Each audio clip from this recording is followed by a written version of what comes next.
Hey, wait. Now I want to tell y'all a funny story. I mean, usually my stories are funny but crazy. But I want to tell you guys a story that you'll never, ever, ever, ever, ever in your life ever have the chance to see.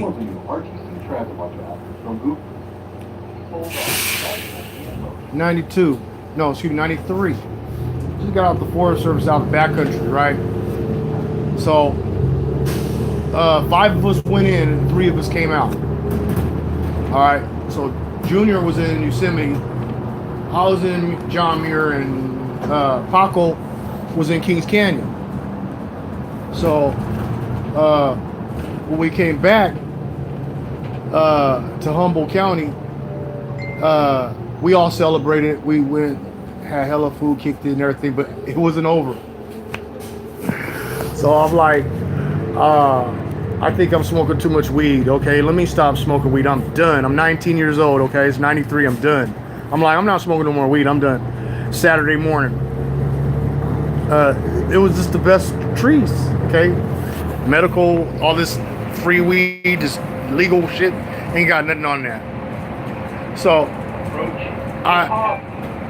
I'm chilling. I'm in the TV room watching TV, and my supervisor comes and says, Ronald, drive us. We need you to take us somewhere. And I said, hey man, I ain't got no driver's license. I don't care. Drive us. All right. So, mind you, I'm the youngest one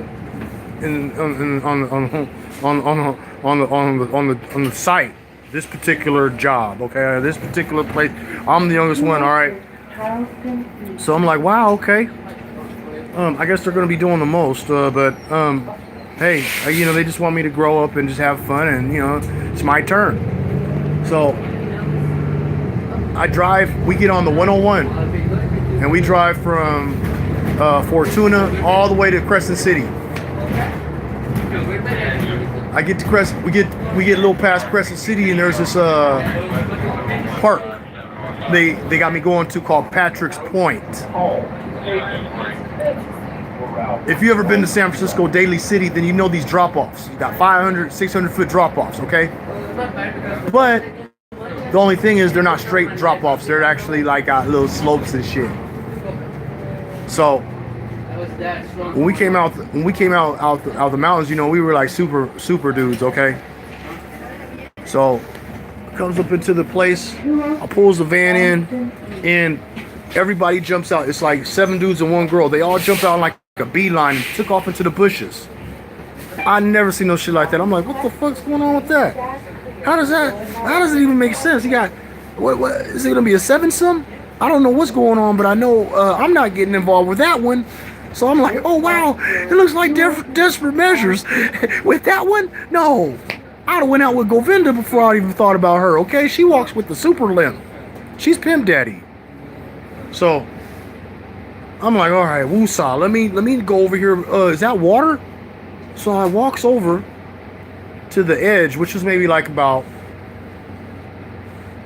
600 feet, give or take. And when I get to the edge, there's a little what do we call it? Chain, like a chain, 3 feet from the cliff. So I crosses over the chain, and I looks over the cliff, and my heart dropped. The waves are like this. Wait. And those waves like 30, 40 foot waves. And I'm looking down like, wow, okay, oh shit. And you've seen the waves, you've seen the coral rocks, and then you've seen the sand. So as you know, the wind's blowing me away from the cliff. So I moved away. And as soon as I took 2 steps back, I turned to my right, and there's Dennis Germain Jr., my supervisor. And he's looking at me, and Dennis Germain Jr., and I'm looking at Dennis Germain Jr., and I'm sober, kind of. I'm at least halfway sober. So Dennis says, my supervisor has the nerve to tell me the dumbest shit I ever heard. He says, Ronald, I feel like jumping off the cliff, eh? And he's Mexican, so they say that hey thing. They're like, hey Ronald, I feel like jumping off the cliff, eh? And I said, and I'm halfway sober, okay? I ain't smoked no weed in like at least 12 hours. So I said, hey man, you don't want to do that because your mama, you know what I was gonna say was because your mama wouldn't like that kind of shit. But as soon as I said mama, dude jumped. So I'm like, oh no. Now I gotta tell his boss, our boss, how my supervisor just splattered his brains all up on me.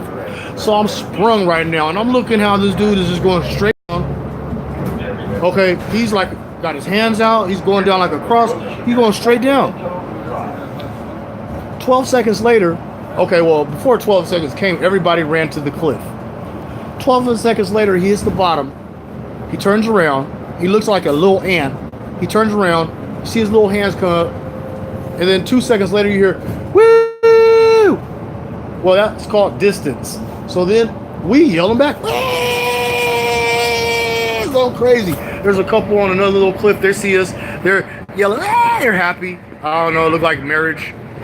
So then there's a slope on the side of this cliff. Dude ran up that slope in 8 minutes. Okay, that's how in shape we were. Dude ran up that slope in like 8 minutes. I was like 600 foot, like a degree like this. Okay, he climbed up that motherfucker in like 8 minutes. He came running back. We were all in line looking at the cliff, like waiting for him to say, let's get out of here. You know what he says? I'm jumping off it too. He goes, I'm jumping off it again, Ron. Jumps off it again. And then here comes Paco. Jesus says, I'm jumping off it too, eh? And jumps off it too. So I'm looking at both these guys doing. I'm like, oh man, this is really killing me right now. What's really going on? So then he hits the bottom. Boom, he moves out the way. Jesus comes. Boom, hits the bottom. He moves out the way.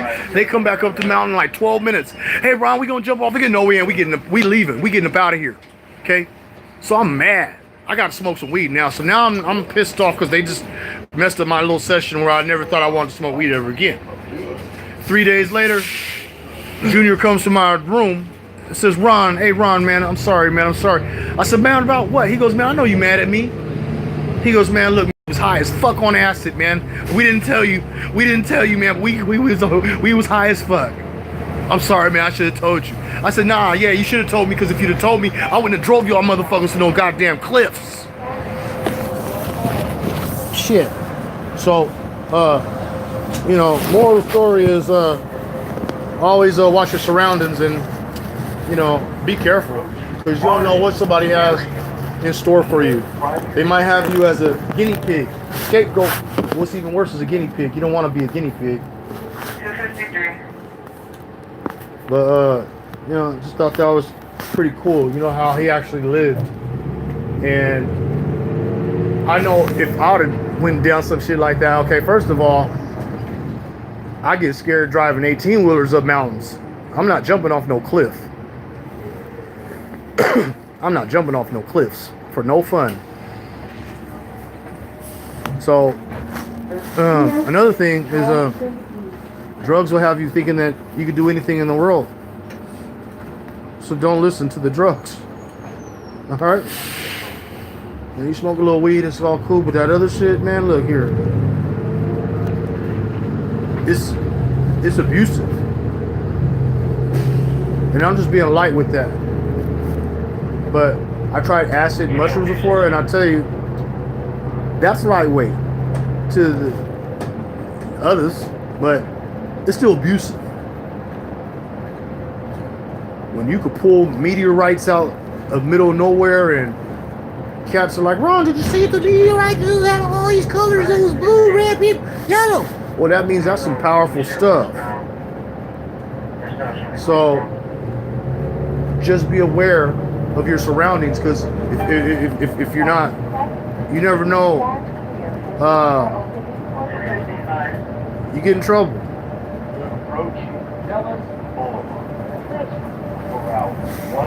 Well, this is my stop, guys, but once again, YouTube, y'all be safe, and I hope you guys enjoyed the story. I got some more for you, but just want you to marinate on that one. Back to the Bigfoot Chronicles. Like I said, you're gonna remember this, because when I do catch a Bigfoot live, I mean dead, of course, but on live YouTube, I said it first.